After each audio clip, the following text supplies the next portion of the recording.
Pinaganda at pinaunlad pa ng Tupi Local Government Unit ang fruit park ito bilang ligtas na tourism hub sa South Cotabato. Inilipat na rin ng LGU sa fruit park ang mga vendor mula sa National Highway ng Bayan. Ang usaping fruit park at turismo sa report. Sa loob ng maraming taon, nakapwesto ang mga fruit vendor ng Tupi sa kahabaan ng National Highway, isang sitwasyong naglalagay sa kanila sa panganib at nagdudulot ng abala sa daloy ng trapiko.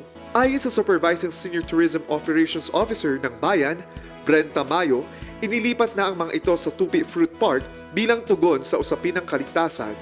Ang Tupi Fruit Park ay isang organisadong pamilihan na itinayo sa lupang ipinagkaloob ng DAR-BC. Ang relokasyon ay nagbigay sa kanila ng mas ligtas na lugar ng pagtitinda at isang mas kaaya-ayang espasyo para maipakita ang mga kalidad na produktong lokal. Sa kasulukuyan, ang Tupi Vendors Association ay mayroon ng 52 miyembro na pawang nakikinabang sa pagdami ng mga mamimili at bisita habang patuloy na dinarayo ang fruit park. Dahil tanaw ang Mount Matutom sa likod ng fruit park, naging paboritong hintuan ng mga motorista at turista ang lugar na naglalakbay patungo at mula sa iba't ibang bahagi ng South Cotabato.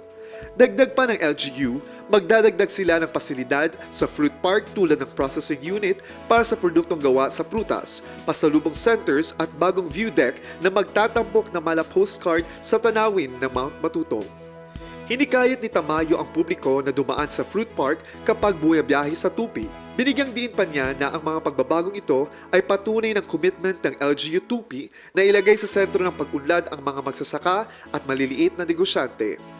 Ayon sa LGU, habang itinatayo ng pamalang bayan ng Tupi ang sarili bilang mas ligtas at mas magbuhay na tourism hub, binubuhayan nila ng fruit park ang mensahe na ang tunay na pag-unlad ay nagsisimula kapag ang komunidad at ang mga taong nagtataguyod ng lokal na tradisyon ang unang nakikinabang.